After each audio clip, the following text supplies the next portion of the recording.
Fixed சப்போர்ட்ல டீட்டாவும் 0வா இருக்கும், எனக்கு டிப்ளெக்ஷன் 0வா இருக்கும். இது சிம்பிளி சப்போர்ட்டு அப்படின்னா உங்களுக்கு தெரியும் டீட்டாவுக்கு வேல்யூ கிடைக்கும், டிப்ளெக்ஸ் வந்து 0வா இருக்கும், அந்த இடத்துல பெண்டிங் மட்டும் 0வா இருக்கும். ஓகே, இப்ப அடுத்த விஷயம் என்ன அப்படின்னா இதை எடுத்துக்க கூடாது.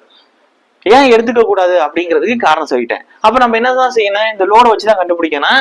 அதனாலதான் ஃபர்ஸ்ட் நான் என்ன செஞ்சேன் அப்படின்னா இந்த இடத்துல ஒரு டாட்டர் லைன் வரைஞ்சு கொடுத்துருக்கேன். ஓகே, இப்ப ஏன் எடுக்கக்கூடாதுன்னு சொன்னேன். அப்ப என்ன செய்யணும், இந்த டபிள்யூ சுத்தி விடுங்க.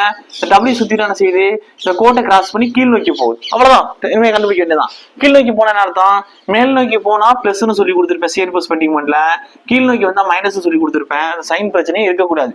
அப்ப கீழ் நோக்கி போறதுனால மைனஸ் என்னது W into, okay, into open bracket போட்டிருக்கேன், இண்டு டபிள்யூ இண்டு மொமெண்ட் தான் கண்டுபிடிக்கிற இந்த டிஸ்டன்ஸ் என்ன, L minus X, L minus X close bracket. வேற எதுவும் இருக்கா, இல்ல. அப்ப மொமெண்ட் கண்டுபிடிச்சிட்டேன். அப்ப இதை எப்படி கூட நீங்க மாத்தி எழுதி வச்சுக்கலாம், டபிள்யூ உள்ளுக்குள்ள பாருங்க, minus W minus W into L, minus minus plus ஆயிரும், பிளஸ் டபிள்யூ இன்டு எக்ஸ்.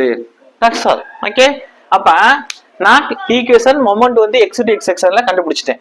ஏன் இங்க இருந்து பார்க்க கூடாது, இங்க இருந்து பார்க்கணுங்கிறதுக்கான விளக்கம் சொன்னேன். ஓகே, இப்ப எடுத்துட்டு வந்து டபுள் இன்டகிரேஷன் மெத்தட்ல இருக்கக்கூடிய அந்த ஃபார்முலா